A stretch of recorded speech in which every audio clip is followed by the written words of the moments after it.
Good morning students. आज हम पढ़ेंगे चैप्टर 6 ट्राइंगल्स। और सबसे पहले हम ये जान लेते हैं कि ट्राइंगल्स होता क्या है, जो हम लास्ट क्लास में भी पढ़ चुके हैं, लेकिन छोटी छोटी चीज़ें हैं जिन्हें हम रिवाइज कर लेते हैं। ट्राइंगल्स यानी कि त्रिभुज, जैसे हमें नाम से ज्ञात है, त्रि माने तीन, यानी कि तीन भुजाओं से बनी बंद आकृति को त्रिभुज कहते हैं। इंग्लिश में हम इसको 3 साइडेड फिगर भी बोल सकते हैं, या हम इसे 3 साइडेड पॉलीगन भी बोल सकते हैं। पॉलीगन यानी कि बहुभुज, हमने बहुभुज के बारे में भी पढ़ा हुआ है, तो हम त्रिभुज को बहुभुज भी कहते हैं। यानी कि तीन भुजाओं से बनी बंद आकृति को क्या बोलेंगे, हम त्रिभुज कहते हैं। अब त्रिभुज से रिलेटेड ही हमें इस चैप्टर में पढ़ना है। तो अब हमारा सेकेंड पॉइंट आ जाता है, सिमिलर फिगर्स क्या होती हैं, जिसे हिंदी में बोलते हैं समरूप आकृतियाँ। अब हम यहाँ पे हमने छोटा सा कंपैरिजन किया है। जब दो आकृति, हमने सिर्फ दो ही ली है, दो से ज़्यादा भी हो सकती है, जब दो आकृति दिखने में एक जैसी हो लेकिन उनका आकार अलग अलग हो। जैसे मैंने ये ट्राइंगल बनाया है और एक ये ट्राइंगल बनाया है, दोनों ट्राइंगल आप देख रहे हो एक जैसे ही हैं, लेकिन ये बड़ा है और ये छोटा है। तो ऐसी फिगर्स को हम बोलते हैं समरूप आकृतियाँ। जैसे ये सर्कल दोनों ही गोल दिखाई दे रहे हैं आपको, लेकिन ये छोटा है और ये बड़ा है, तो ये भी कैसे हो गई, सिमिलर फिगर्स हो गई। ये रेक्टेंगल है, ये भी रेक्टेंगल है, बस ये साइज में छोटा है और ये साइज में बड़ा है, तो ये कैसी फिगर्स है, सारी समरूप आकृतियाँ। यानी कि जो आकृति दिखने में एक जैसी हो लेकिन उनका आकार छोटा या बड़ा हो सकता है, तो ऐसी आकृतियों को हम सिमिलर फिगर्स बोलते हैं। इनके लिए कंडीशंस है कि हम कैसे बताएं देख करके कि वो सिमिलर फिगर्स हैं या नहीं। पहली कंडीशन है, सेम शेप होगी बट नॉट सेम साइज। जरूरी नहीं है कि उनका जो साइज हो वो सेम हो। थर्ड, एक कंडीशन और अप्लाई हो जाती है कि जो उनके कॉरस्पॉन्डिंग एंगल्स होते हैं वो आर इक्वल। कॉरस्पॉन्डिंग एंगल्स यानी कि जिनको हम हिंदी में बोलते हैं संगत कोण, जो है वो क्या होंगे, बराबर एक जैसे होंगे। और जो उनका रेशियो होगा, रेशियो यानी कि कॉरस्पॉन्डिंग साइड्स, यानी कि जो उनकी संगत भुजाएं होती हैं वो भी क्या हो, सेम रेशियो में हो। यानी कि अब देखो, कॉरस्पॉन्डिंग एंगल्स यानी कि संगत कोण किनको बोला है, जैसे ये वाला कोण, तो ये वाला कोण इसके बराबर होगा, ये वाला कोण इसके बराबर होगा। डबल लाइन लगा रही हूँ जो एक जैसे, ये वाले तीन बना देती हूँ, यानी कि ये तीन इसके बराबर होगा। तो इस तरीके से क्या होने चाहिए, इनके कॉरस्पॉन्डिंग एंगल्स आर क्या है, इक्वल। ये वाला इसके, ये वाला इसके और ये वाला इसके बराबर। और हमने रेशियोज की बात की है, ratios of their corresponding sides are equal. तो यानी कि ये वाली भुजा इसके बराबर, सपोज ये हमारी 2 है, सॉरी ये हमारी 4 है, इसको हम 2 ले लेते हैं, तो ये कितनी हो जाएगी, रेशो की बात करेंगे तो यानी कि 2/4 यानी कि 1/2। तो सबका जो रेशो आएगा वो कैसा आएगा, सेम आएगा।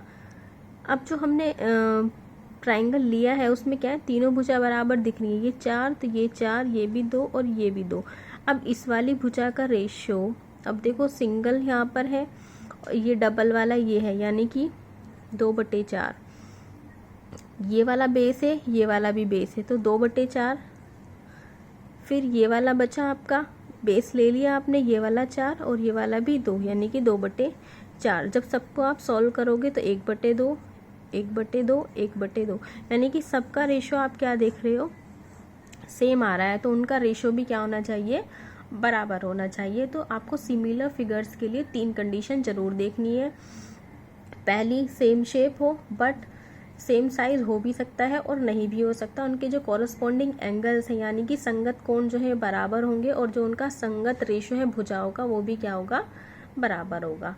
थर्ड पॉइंट हमारा आ जाता है सर्वांगसम त्रिभुज, जो हम लास्ट क्लास यानी कि 9th क्लास में भी पढ़ चुके हैं। कॉन्ग्रेंट ट्राइंगल यानी कि सर्वांगसम त्रिभुज किसे कहते हैं, वे त्रिभुज जो आकृति और आकार में एक जैसे होते हैं, सर्वांगसम त्रिभुज कहते हैं। यानी कि triangles having same shape and size, यानी कि इसमें देखो कंडीशन क्या है, शेप और साइज क्या है, दोनों ही सेम है, तो इनका हम बोलते हैं सर्वांगसम त्रिभुज।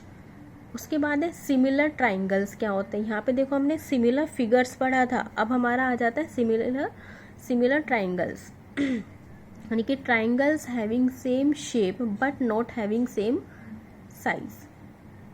यानी कि जो हमारे त्रिभुज हैं वो एक जैसी शेप तो रखेंगे बट सेम साइज़ उनका नहीं होगा।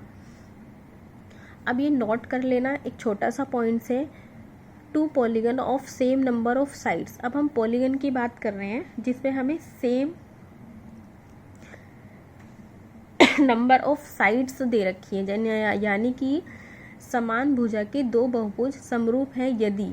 इसके लिए भी 2 कंडीशन होनी चाहिए जो हम ऊपर भी पढ़ चुके हैं, जिनके संगत कोण क्या हो, बराबर हो, और दूसरी कंडीशन है जिनकी संगत भुजाओं का अनुपात क्या हो, समान हो। ये दोनों ही कंडीशन हम ऊपर भी पढ़ चुके हैं सिमिलर फिगर्स में। लेकिन सिमिलर फिगर्स यहाँ पर हमने बस बात की है पॉलीगन की। पॉलीगन फॉर एग्जांपल ले लेते हैं, हमारे पास 5 भुजाओं वाला पॉलीगन है। फॉर एग्जांपल मैं आपको बता रही हूँ, पॉलीगन ये लिया आपने,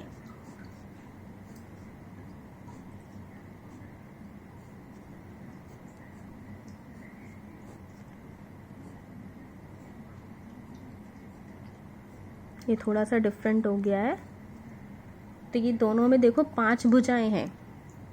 इन्होंने बोला है कंडीशंस होनी चाहिए बहुभुज की भी कि जिनके संगत कोण बराबर हो, यानी कि इसका कोण के बराबर, इसका कोण इसके बराबर, इसका कोण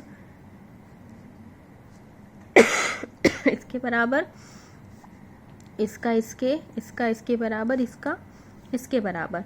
और ध्यान देना है आपको, इनकी भुजाओं का रेशो भी क्या होना चाहिए, बराबर। यानी इस वाली भुजा का रेशो इसके बराबर, इस वाली भुजा का रेशो ये इसका इसके बराबर, इसका इसके बराबर, इसका इसके बराबर।